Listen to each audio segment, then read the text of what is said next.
All right, let's get started.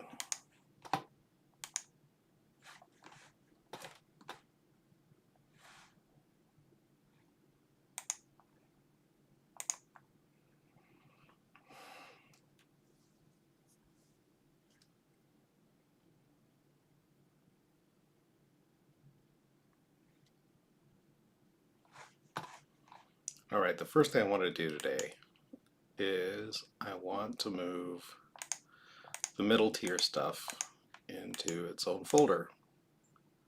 So let's create a directory and let's call this model.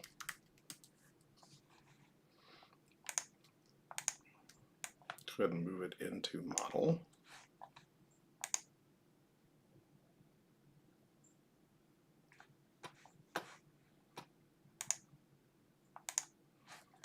Let's go into here.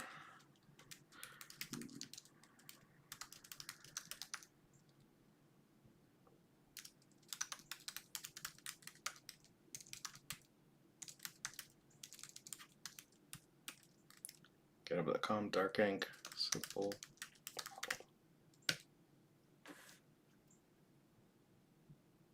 Yep. Let's go fix that.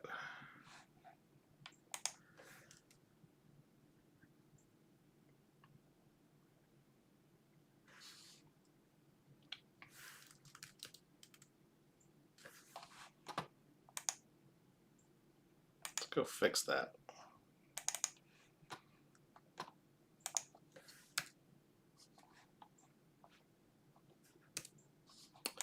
Okay, target simple model. Okay.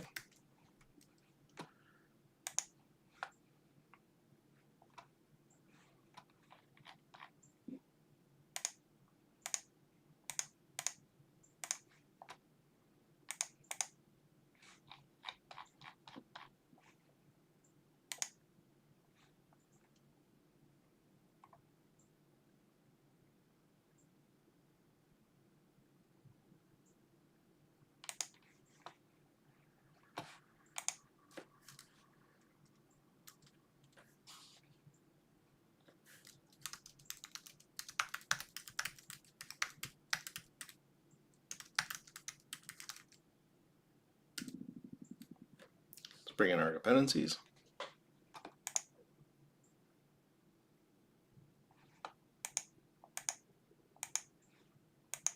Okay. All right, we should be good to go.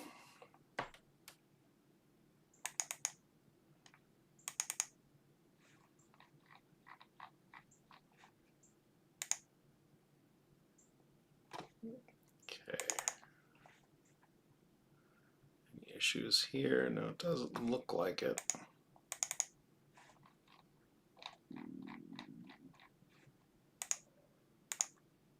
Okay. So we've moved this into its own package. Um,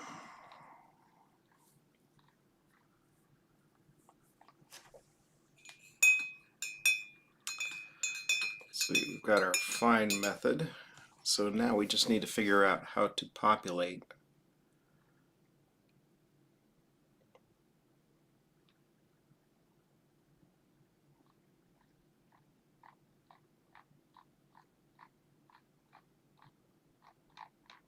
or how this would get populated, right? So when we call new image repository, we pass in a metadata server where we need to figure out how this gets populated. Likewise, we need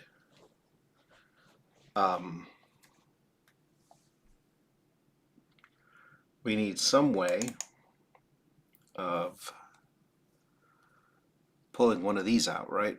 So we need some way of getting a hold of an image repository. And while it's acceptable for image repository to take a dependency on the data layer, it's not necessarily good for higher level layers to take dependencies on the data layer as well, because we kind of want to hide that, right? So let's go back to our bottom layer, our data layer. And let's think about how we might want to approach this. One approach would be I don't know. Let's see if I can. Let's see if this works.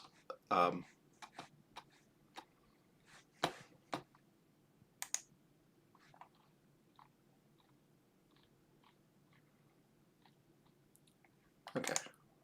Right, let's see if this works. So we've got we've got our, what do we call it?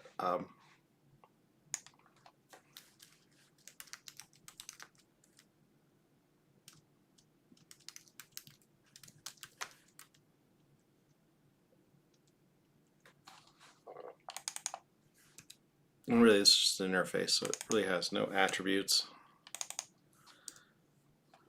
It does have some operations, though, right? It's got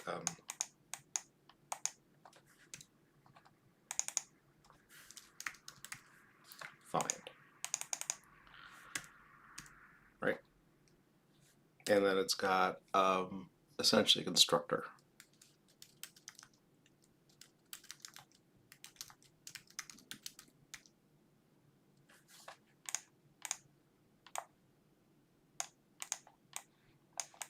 And it depends on, and this is also an interface, so we're going to clean that out. It depends on a DB wrapper. And this has select, or sorry, query exec, right? So this depends on this.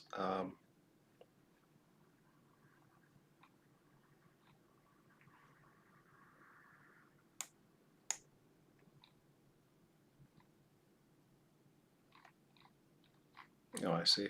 Okay.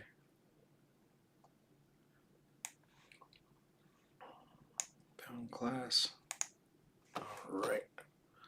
So we'll just grab it.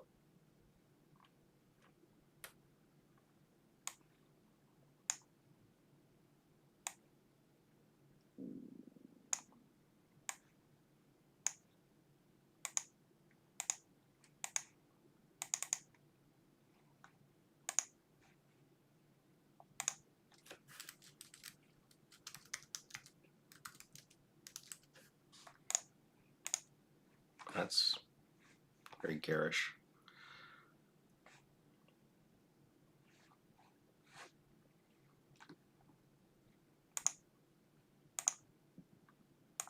Sorry, I'm just taking a second to. Oh, there we go. Let's make that 10 point. Okay, so that depends on that, right? So one approach could be to use a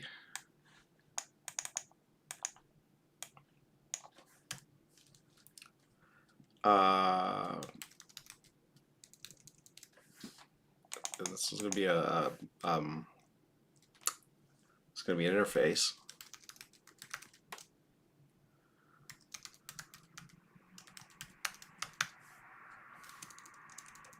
So that we could have a factory, right?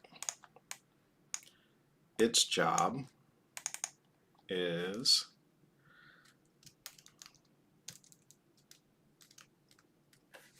we call this maybe not metadata service factory, because that would, well, let's do it the way the pattern would have us do it first. So that would be new instance, and that would return back a metadata service.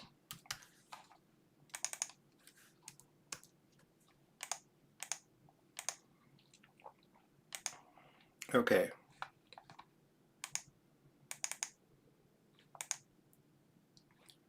So this winds up becoming a protected method. I forget what the visibility marker in UML is, but let's use a dash for now. It's probably wrong, but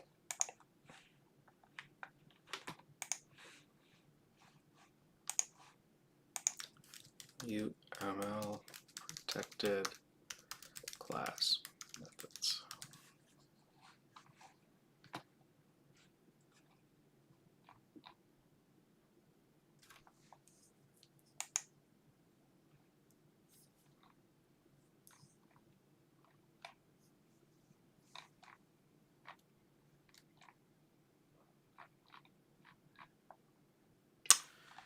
Does not indicate it.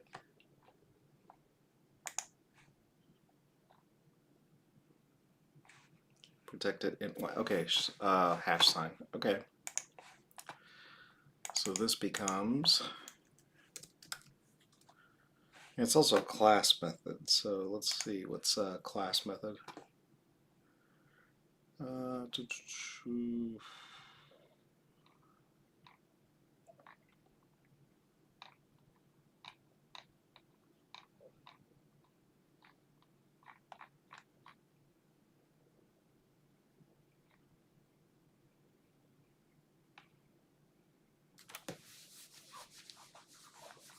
Oh, private's a dash.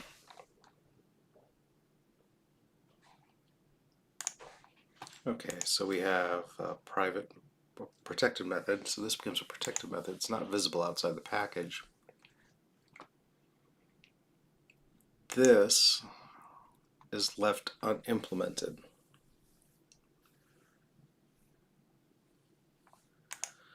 So it's up to the user to create one of these.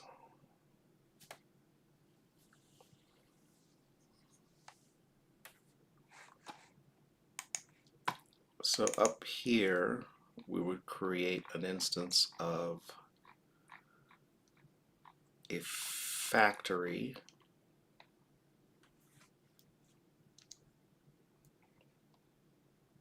No, that's not what we want.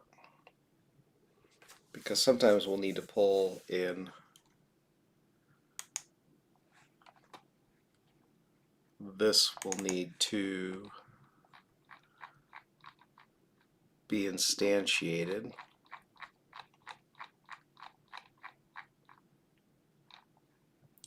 Oh, DB caller is what I called it.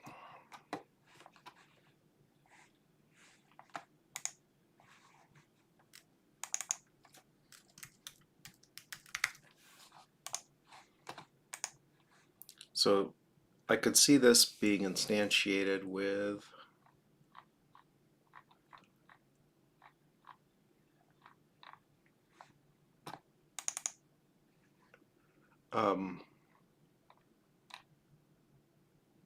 so here it's being instantiated with a pool, but we could have a transaction one like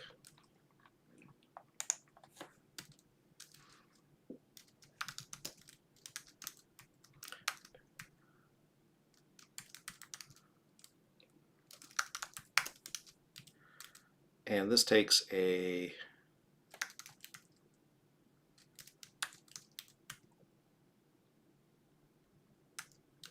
I don't think there's a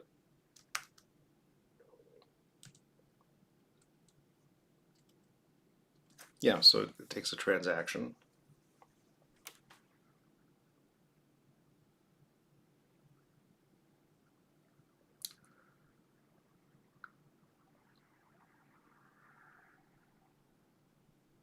Yeah, okay. Let's take a look at that real quick. Just want to make sure it is what I think it is. Yeah, no, it's fine. And so we could have a method on here like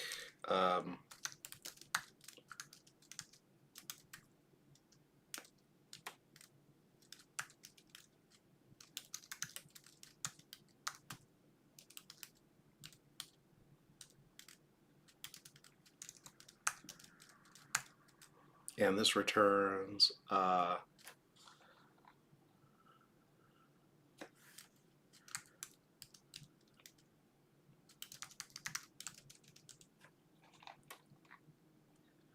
in fact, this would probably be a thing on DB caller.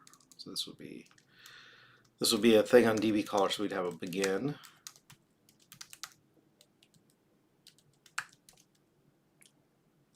and it would return back a DB caller error.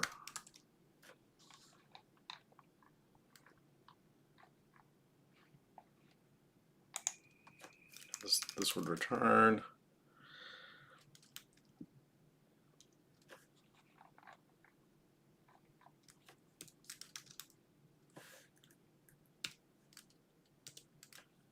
and it would return back a P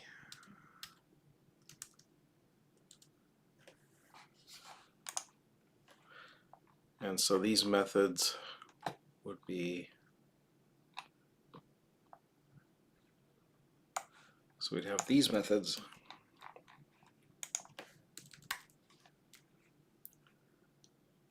for a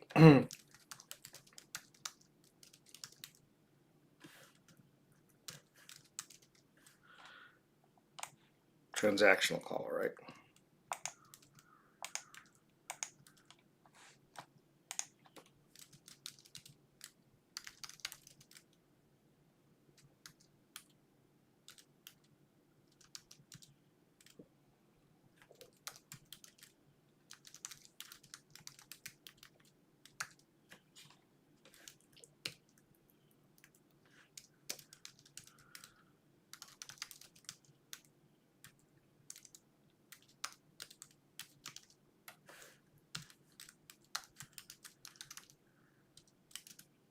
So let me just fill these in real quick.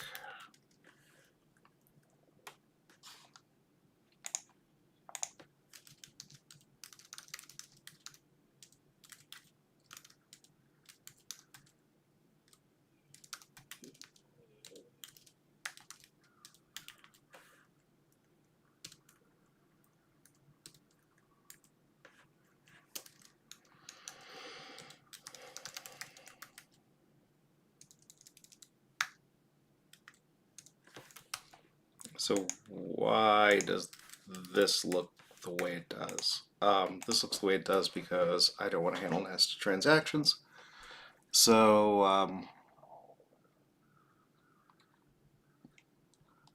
and why is this giving me grief?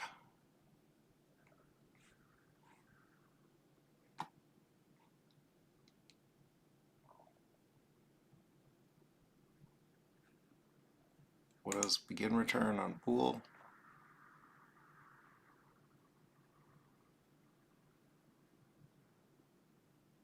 Oh, I see.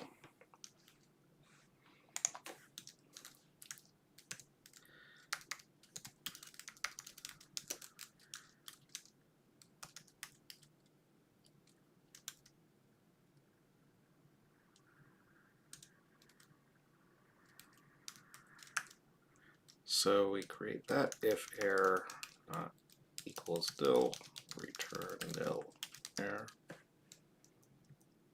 Okay. Return tx.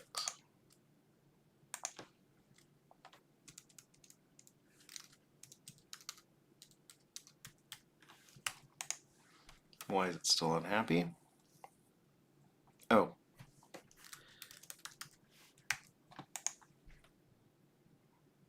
Why is it unhappy now? Oh, okay.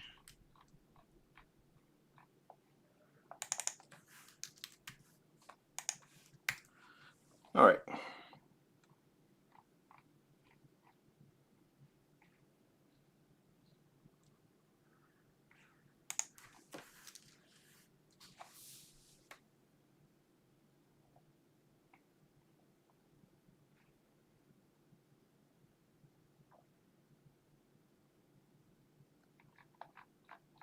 Aha.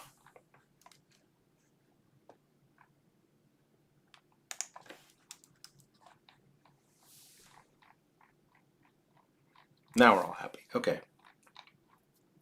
So we could be instantiating a metadata service with a transactional with a transaction, right? So if we're doing that, If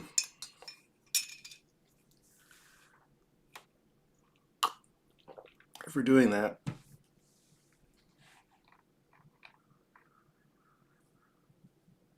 we need to be able to decide that when. We need to be able to decide that when we're doing the model, because the model would have an understanding of the boundaries of the transaction. So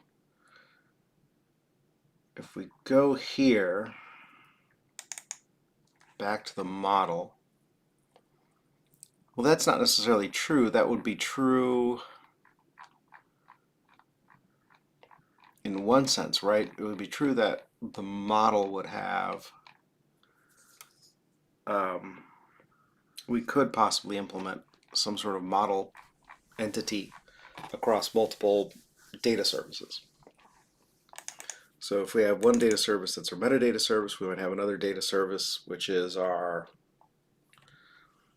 I don't know, archival processing service or whatever, and we implement an operation across both the two services, and it's transactional.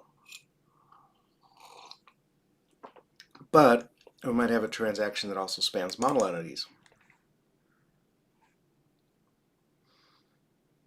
So really,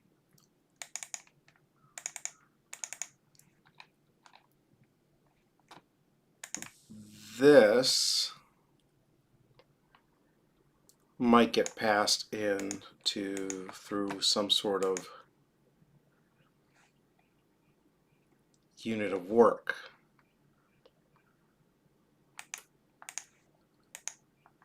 So that might look like, and we don't have a second model object.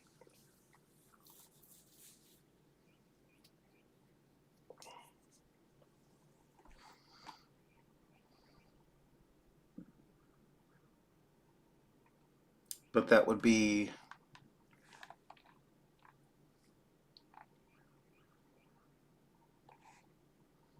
some sort of unit of work. So we'd have, I don't know,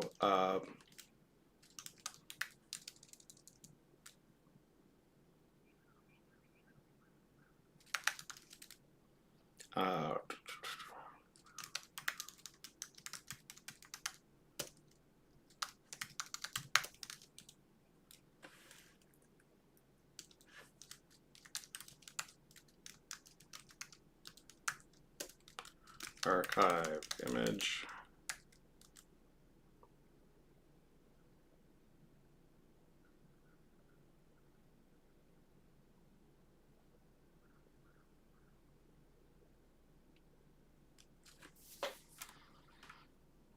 An archive image takes a what? I don't know yet.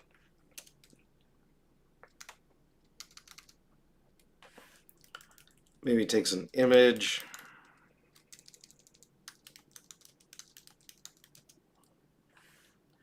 And let's say we've got type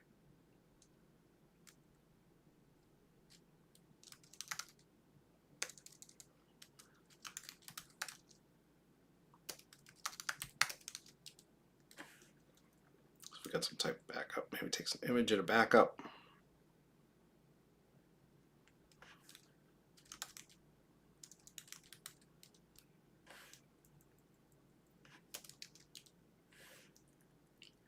And at this point, it needs a transactional database context.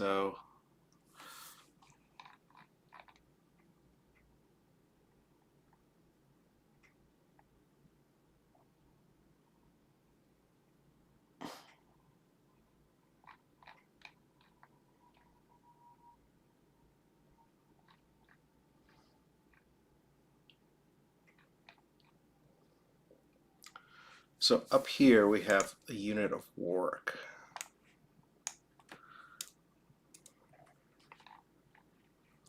The model layer we have, so let's take a look at my layer cake.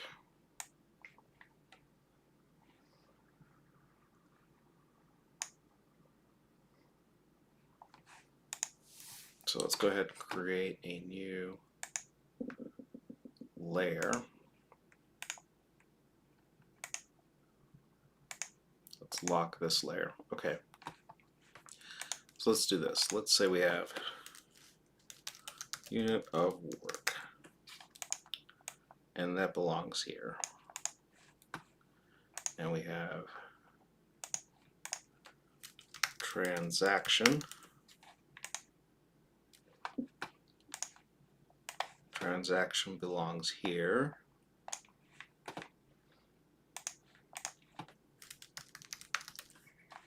And we might have a concept of an operation. Operation belongs up here. So an operation might include multiple units of work. So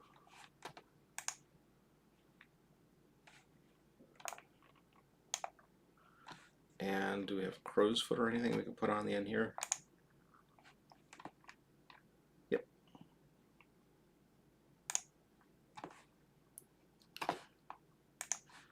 And a unit of work might contain multiple transactions, right? Let's put a crow's foot on there.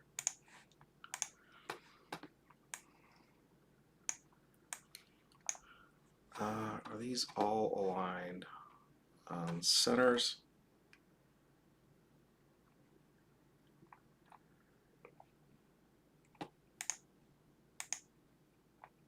Yep.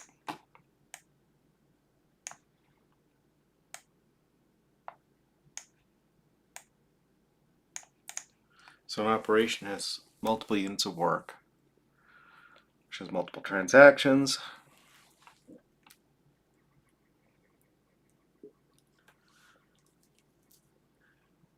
This is only in the transactional case. So this is transactional.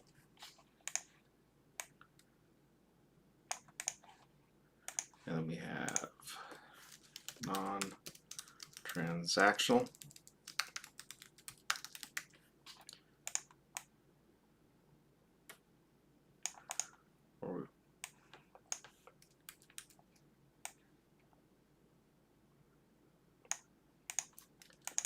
Where we've got some sort of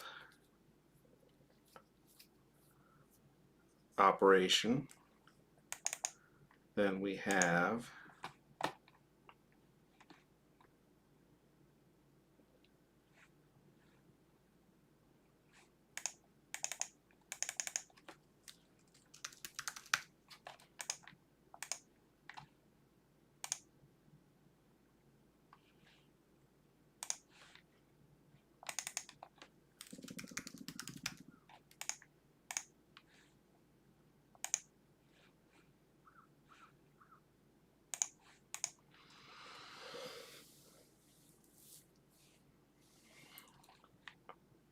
so thinking about this for a second, what we really have over here is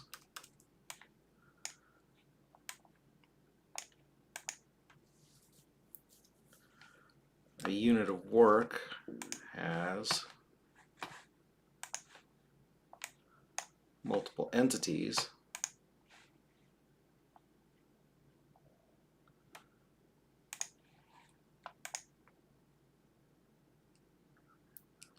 And a transaction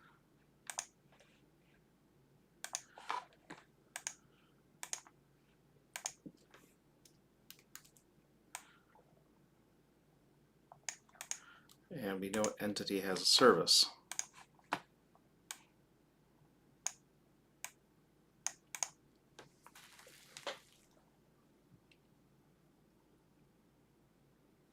Well, actually, we don't know that it's a one-to-one mapping, so this could be crow's foot.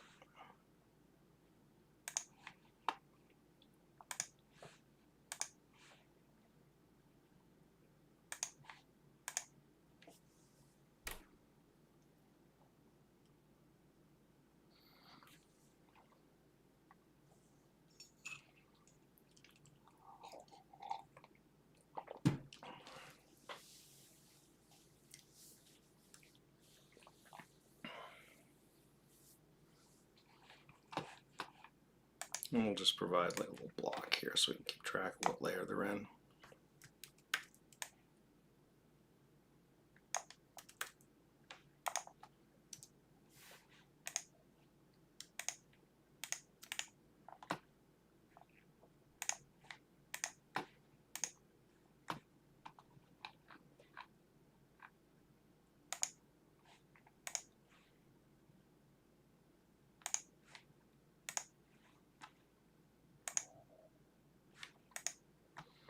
Okay.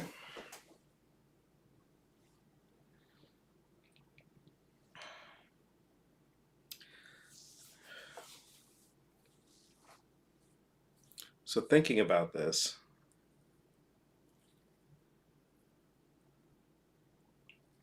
it looks like the operation would know to open a unit of work.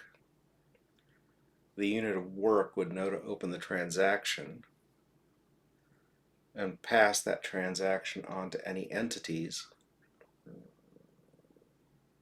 Likewise, an operation would just open up a connection to the database for an entity.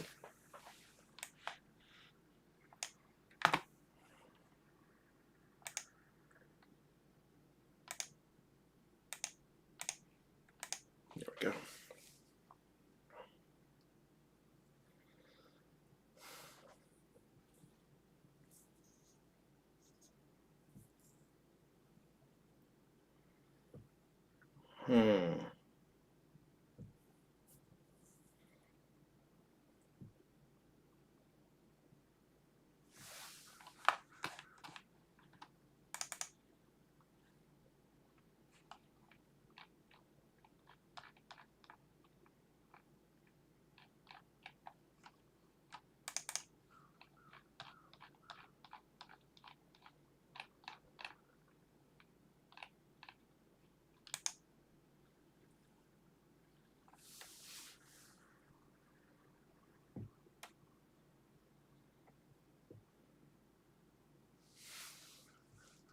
Now let's look at where some of these key concepts are defined. So we have down at this layer, we have the DB caller.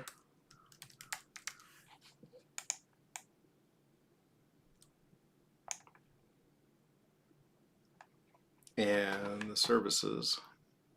Let's do this and let's make a dash. So the services have a dependency on DB caller, right?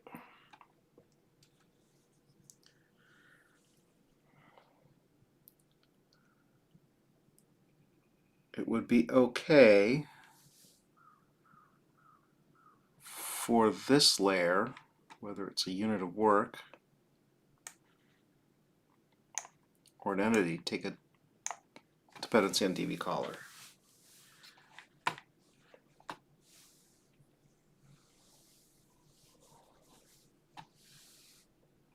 It wouldn't be okay for an operation up here to take a dependency on DB caller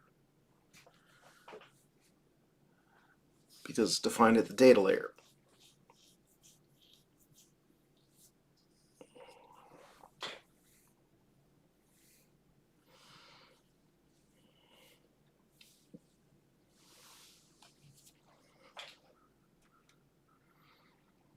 However, it would be, I think, okay for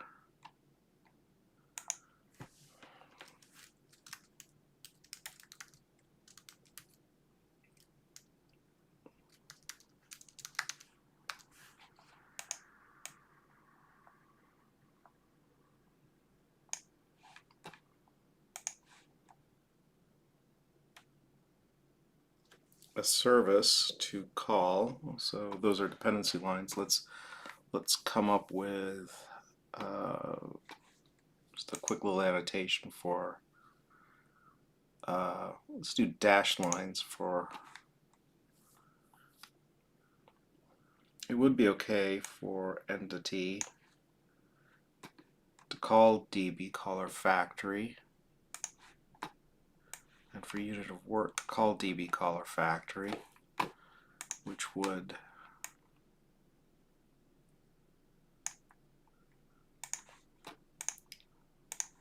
have a dependency on that.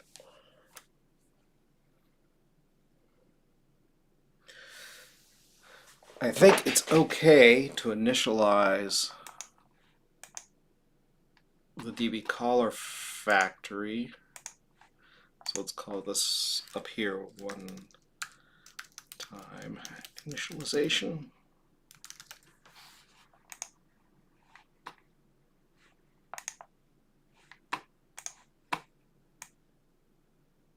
So for one-time initialization, to take a dependency on DB caller factory, I think would be okay. So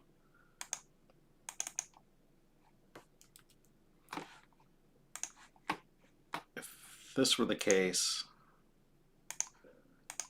this is probably acceptable. So one-time initialization instantiates a DB caller factory.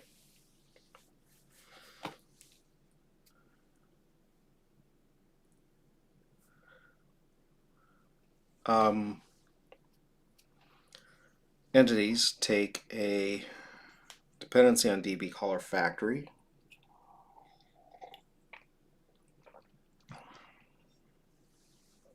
They call into DB caller factory.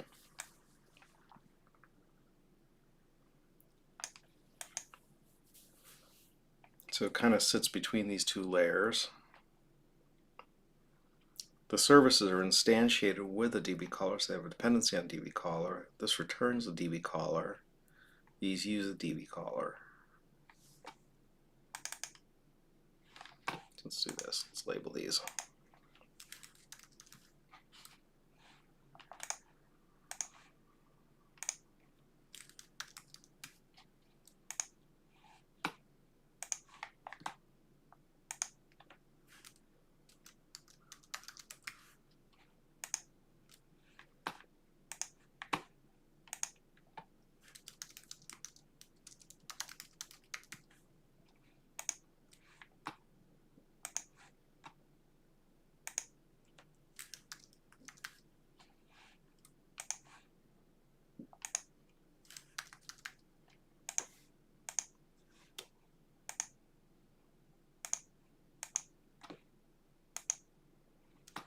And let's make these all like 8-point.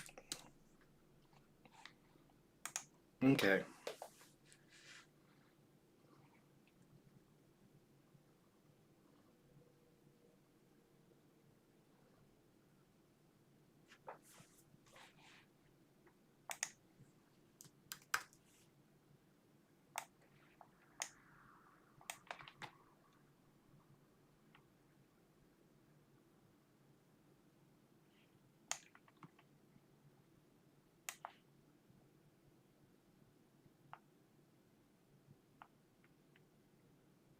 Oh, interesting.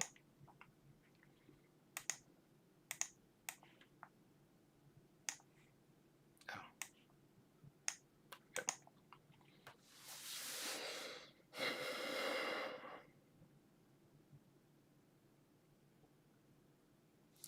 So the DB caller used by unit of work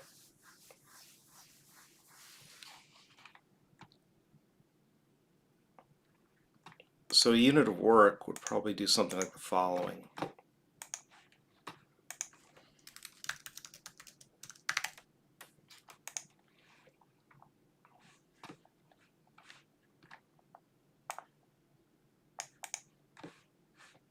So let's use a sequence diagram for this.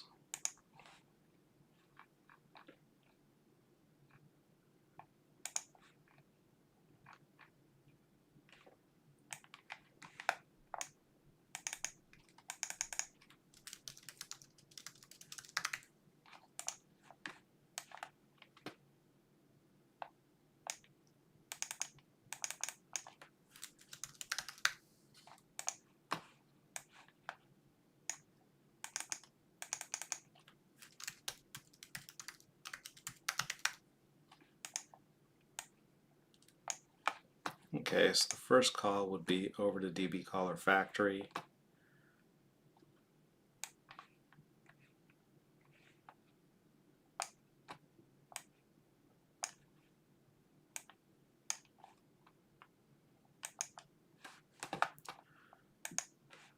To get caller.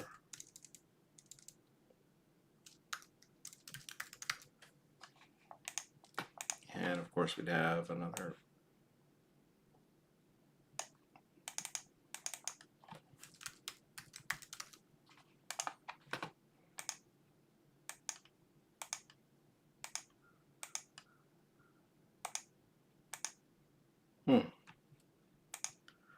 That's not a great experience.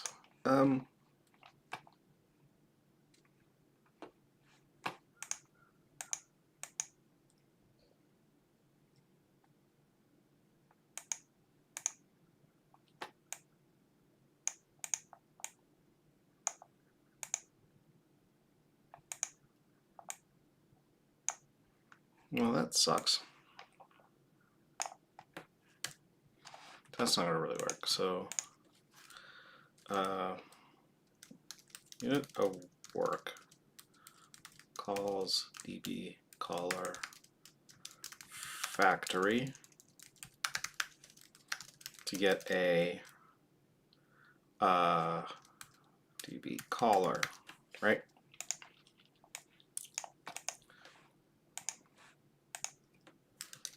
Unit of work calls db callers begin function to create transaction.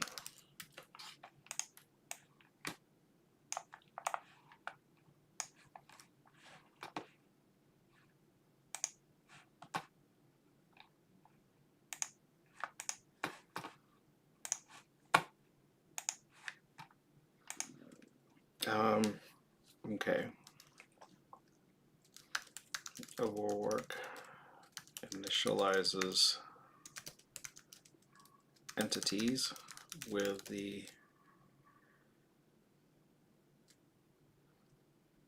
returned transactional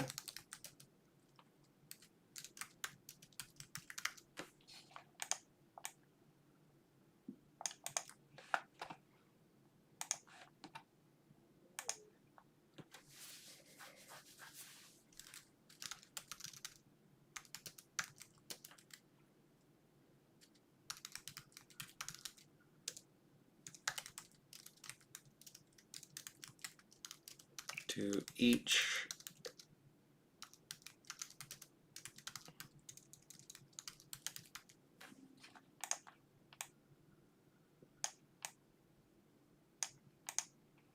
Okay, so the unit of work calls the db caller factory to get a db caller. So at this point, unit of work has a db caller.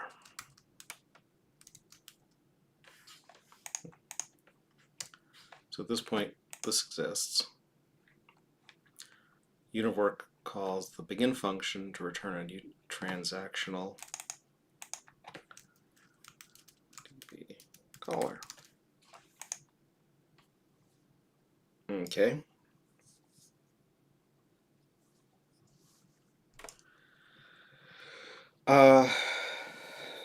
So when the unit of work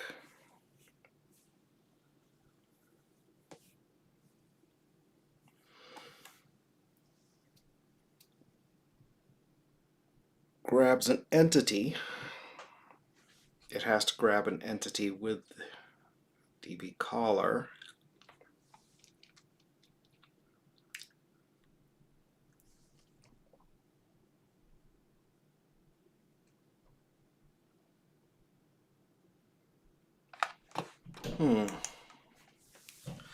So I'm not loving many of the options here.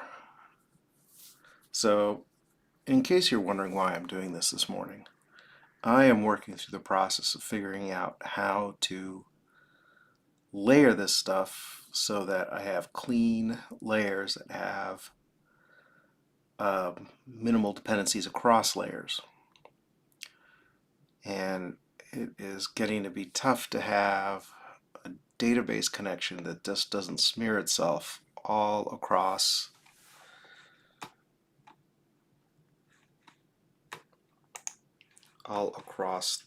these layers. So everyone would be totally aware that of my database operations, even though they should really be down here. Well, I'm going to have to noodle on that, and I'm going to call it a morning. So I will see you again tomorrow.